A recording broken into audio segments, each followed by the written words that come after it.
Welcome back to my channel Jyotsna's lifestyle. আজকে দিদিমার শ্রাদ্ধ শান্তি সম্পন্ন হলো, তবে 11 দিনের দিন হওয়ার কথা ছিল, হচ্ছে 13 দিনের দিন। তার কারণ হচ্ছে দিদিমার 10 দিন মানে মারা যাওয়ার 10 দিনের দিন, যেদিন সুদের কাজ চলছিল, সেই দিনই ওনারই বংশের আরেকটা মেয়ে মারা যায়। তো সেই কারণে দিদিমার কাজ পিছিয়ে যায়। তারপরে পুরোহিত মশাই মানে সব কিছু দেখে ভাষণ দেন যে 13 দিনের দিন কাজটা করা যাবে আর কি, মানে শ্রাদ্ধ শান্তির যে ক্রিয়ার কাজটা ওটা করা যাবে। তো সেটাই আজকে চলছে। আর ভাবছিলাম ভিডিওটা করব না, তবে এই ভিডিওটা আমার একজন বৌদি আসেনি, বাড়িতে আছে, তো তাকেই পাঠাবো বলে করছিলাম। তাই ভাবলাম ব্লগটাও আপলোড করে দিই, স্মৃতি হিসেবে থেকে যাবে আমার চ্যানেলে। এবার অনেকে হয়তো নেগেটিভ কমেন্ট করবে যে শ্রাদ্ধ বাড়ির ব্লগ দিচ্ছে, তো সেই কারণেই করবো না ভাবছিলাম। কিন্তু नानी वदिदा भूया अमीह पुरुषांगदेवं जगदम्बुधारिदं जगदम्बुधारिदं जगदुवानं गुरुनिर्दा वादिपुनादेवं नमः मम स्वदेवं मम सोहिवोलोके जीवभूतो सनातनं महादेवं व्यासादनं पितादिदेवं देवादां देवं सुरंग्राम होयवदा अधिष्ठानं सुदेवं देवं এদিকে রাই তো সবার কোলে কোলে ঘুরছে, তাই তার কোনো চিন্তাই নেই, আজকে কান্নাকাটি নেই, খাওয়া দাওয়া ঘুম উড়ে গেছে। এখানে মাসিরা সব আছে, তো মাসিদের কোলে ঘুরছে, মাসির মেয়েদের কোলে ঘুরছে। আর এই দিকে দেখুন একটা পুচকা, এটা কিন্তু পুচকি নয়, এটা পুচকা। পুচকা বলতে এটা হচ্ছে আমার এক বোনের ছেলে, মানে মেজো মামার ছোট মেয়ের ছেলে আর কি। আমার মানে ওর বিয়ে আর আমার বিয়ে 1 সপ্তাহের ডিফারেন্সে হয়েছিল, মানে ওর বিয়েটা 1 সপ্তাহ আগে হয়েছিল, আর ও যখন অষ্টমঙ্গলায় এসেছিলো তখন আমার বিয়েটা হয়েছিল। আর আমাদের বাচ্চা 3 মাস মতো, 3-4 মাসের ছোট বড়ো, মানে রাই ওর ছেলের থেকে 3 মাসের বড়ো। আর এদিকে এই যে রান্নাবান্না হচ্ছিলো, আর এখানে ক্যাটারিংয়ের লোকেরা সবাই এখানে আনাজপাতি কাটাকাটি করছিলেন। এবার বাবা যে মেসো মামা এরা সবাই তদারকি করছিলেন আর কি, যে ঠিকঠাকভাবে সব কিছু হচ্ছে কি না। আর ওইখানে দেখুন অনেক মামিরা বসে আছে, মানে মামার বাড়ি না, মানে সত্যি কথা বলতে আমি একটা সময় ছিল যে আমার ক্লাস 10, 11, 12 এই 3 বছর আমি মামার বাড়িতে থেকেই পড়াশুনো করেছিলাম, তারপরে আর ওইভাবে আসা হয় না। তো এই সুযোগে সবার সাথে দেখা হচ্ছে। এখানে ইনি যে বসছেন এনাকে আমি চিনি না, আর এই যে ব্যক্তিটা, এইটার সাথে মানে আমি যখন থাকতাম ওই 3 বছর না, ওই 3 বছর এনার বাড়িতে আমি বেশি আড্ডা মারতাম। এনাদের ঘরে চাষ হয়, মানে ওই টমেটো, তারপরে মানে অনেক রকমের সবজিপাতি চাষ হতো। তো সেই সব কিছুরতে আমরা আগে ভাগ বসাতাম বলতে আমরা যতগুলো মেয়ে থাকতাম সবাই মিলে টমেটো কাটতাম, শশা হলে শশা কাটতাম, দিয়ে সেগুলোকে চাট বানিয়ে খেতাম। মানে তেঁতুল, আমচুর এই সব কিছুই এনার বাড়িতে খেতাম। তো এনার সাথে এই জন্য একটু মানে ইয়ার্কি করছিলাম। দিদা হয়, তো দিদা সম্পর্কে আমার মায়ের কাকিমা হয়, তো আমার দিদাই হয়। যাই হোক, আর তারপরে ভিডিওটা কন্টিনিউ করতে পারিনি। কন্টিনিউ করার না করার কারণ হচ্ছে গিয়ে আমি তো মানে ব্লগটা দেওয়ার জন্য ভিডিওটা করছিলাম না, বৌদিকে পাঠানোর জন্যই মানে ভিডিওটা করা। তো সেই কারণে সেইটুকুই করেই রেখে দিয়েছিলাম। আর তারপর পরের দিন একদম ভিডিওটা কন্টিনিউ করছি। এই যা রায়ের জন্য এখানে জল গরম করতে বসেছি, এই যে জলটা ঢেলে নিয়েছে গ্লাসে করে, ঠান্ডা হলে তাকে এই জলটাই খাওয়াবো। আর এদিকে প্রেসারে মানে সবুজ মটর আর আলু সেদ্ধ করতে বসিয়েছি। আজকে সবুজ মটরে ঘুগনি হবে। চলুন তাহলে রাইকে খাইয়ে দিই আগে, তারপরে এসে মটর আলুটা সেদ্ধ হলো কিনা দেখবো, আর নামিয়ে তারপরে ঘুগনিটা রান্না করব। আর নাহলে যদি মা রান্না করে ততক্ষণে, তাহলে তো হয়ে গেল। তো চলুন এটা সেদ্ধ হতে থাক, আমি যাই রাইকে খাইয়ে দিই।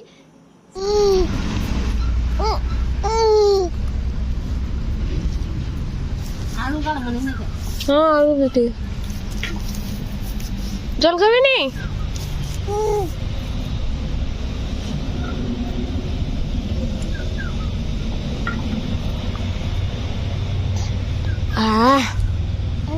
বলো দাঁড়া তুমি খাবো, কত খিদা পেয়ে গেছে তোমাকে।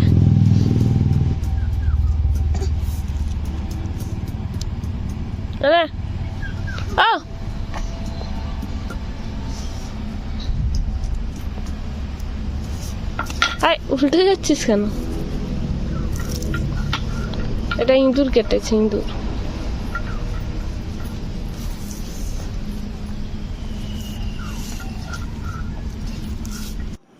এখন বাজে এই 8:30 মতো, আর রাইকে জল ঢালা মুড়ি খাইয়েছি, তো কিছুক্ষণ থাকবে, তারপরে ঘুগনিটা হলে আমি যখন ঘুগনি মুড়ি খাবো, যদিও খাই আমার সাথে 1-2 বার খাবে, তারপর তাকে আমি কিছু একটা হয় স্যারেলাক বা কিছু একটা বানিয়ে দেবো, সাবু সুজি যাই হোক একটা বানিয়ে দেবো, বা ওটস দিলে সেটা খাওয়ার পর তাকে আমি ওই 11টা নাগাদ যে কোনো একটা সিজনাল ফ্রুট দেবো। তো এখানে মা রান্না করছে, তাই আর আমি করলাম না। তো আমি সেদিকে যাই, রাইয়ের খাবারটা করব, আর এদিকে ঘুগনিটা হয়ে গেছে। এবার রাই যেহেতু খেয়েছে, তাই মা বললো তাহলে তুই আগে খেয়ে নে, তারপর না হয় তার খাবারটা করবি। তো সেই জন্য মার ঘুগনিটা হয়ে গেছে বলতে, মানে হয়ে গেছে বলে আমি খেয়ে খাবো বলে বাড়ছি আর কি। আর এখানে দেখুন এই যে ঘুগনিটা হয়েছে, তো এই ঘুগনিটা মানে কি একদম নর্মালভাবেই হয়েছে, ঘরোয়াভাবে।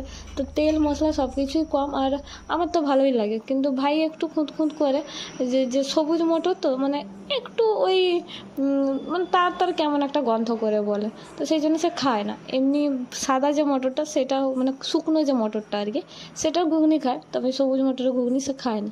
আর এদিকে বাবা আর ভাই এই দেখুন, মানে একজনের আলনা অর্ডার ছিল, তো সেটা বানাচ্ছে। আর বাবাও দেখুন ন্যাড়া হয়েছে, মানে বাবা ঘাটে ছিলেন, তো সেই জন্য বাবাও ন্যাড়া হয়েছে।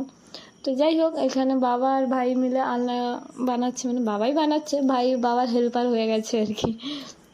আর আপনাদের তো একটা কথা বলাই হয়নি, আগামীকাল মানে দিদিমার শ্রাদ্ধের দিন আমরা যখন সবাই চলে গেছিলাম, তখন আমাদের বাড়ি ফাঁকা পেয়ে মানে চোরেরা ভেবেছিল বাড়িতে কেউ নেই, তবে ওনাদের দুর্ভাগ্য যে আমার ভাই বাড়িতে ছিল, তো ওরা ভেবেছে কেউ নেই। সেই ফাঁকে দরজা ভাঙছিল ঘরে ঢোকার জন্য, আর দরজা ভাঙার আওয়াজ পেয়ে ভাইয়ের সাথে মানে কথায় কথায় সংঘাত চলে, দরজাটা ভাঙছিল। আর মামার বাড়ি থেকে আমাদের বাড়ির দূরত্ব খুব একটা বেশি নয়, 5 মিনিটের মতো, তাই ভাই বুদ্ধি করে আমাকে ফোন করে আর সবাই মিলে চলে আসায় চুরিটা আটকানো গেছে, তবে চোরদের আর ধরা পড়েনি। সেই কারণে বাড়িটা আমাদের যেহেতু মানে কমপ্লিট হয়নি, তাই বাবা বলছে যে বাড়িটা এবার করে নেবে। তো যাই হোক, দেখা যাক কতদূর কী হয়, মিস্ত্রির সাথে কথা বলার পর তারপর দেখছি। আর এদিকে আজকে কিন্তু একটা ঘটনা ঘটেছে, রাই হামাগুড়ি দিতে শিখেছে। তো আয় আয় আয় আয় আয় আয় আয় আয় আয় আয় আয় আয় আয় আয় আয় আয়, এই তো এই তো এই তো, আসো আসো আসো আসো বাবা, আসো আসো আসো, ওইখানে সাবধানে আয় মা, একটু ফটো তুল, হ্যাঁ তুলে আয়, আয় চলে আয় চলে আয় চলে আয় চলে আয়, লাইটগুলো অন করলাম না, আসো আসো, আচ্ছা আচ্ছা আসো আসো। বারবার করে আমি ক্যামেরাটা মানে অন করছি যাতে তার হামাগুড়ি দেওয়াটা আমি শ্যুট করতে পারি, আর যখনই আমি ক্যামেরা অন করি তখনই সে মোটামুটি হামাগুড়ি দেওয়া বন্ধ করে চুপ করে বসে যায়, দিয়ে আমার দিকে তাকিয়ে থাকে। তো ফাইনালি আমি কোনো মতো করতে পেরেছি। আর তারপরে তাকে আমি বিকেলে স্ন্যাক্স হিসেবে দিয়েছিলাম একটা মিষ্টি আলুর পোড়া, আর এদিকে আমি বাদাম তার মানে কিছুটা শেষ হয়ে গেছিলো, তো কিছু মানে বাদামের যে গুঁড়োটা ছিল তো সেটা শেষ হয়ে গেছিলো, তাই কিছুটা বাদাম আমি ভেজে আবার গুঁড়ো করে রাখলাম।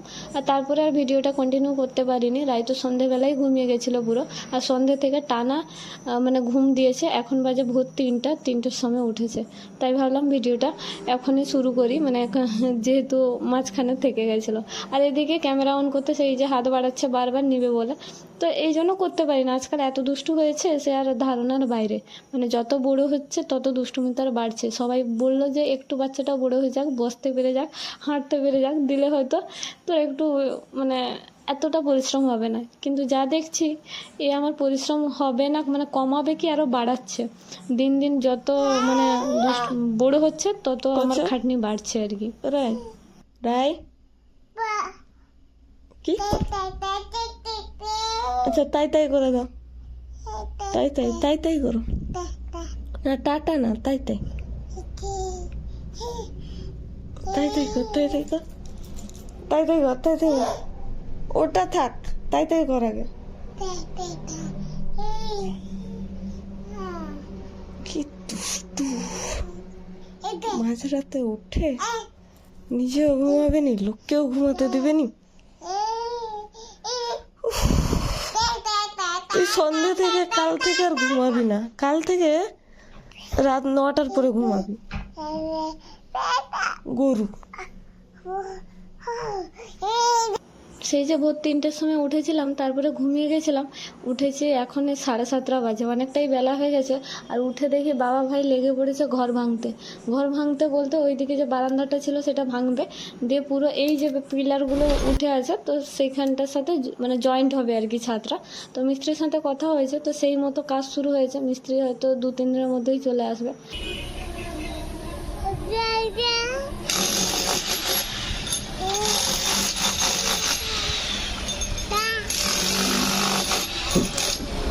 রায় এখানে খেলা করছে, তবে তাকে নিয়ে যাব স্নান করাতে।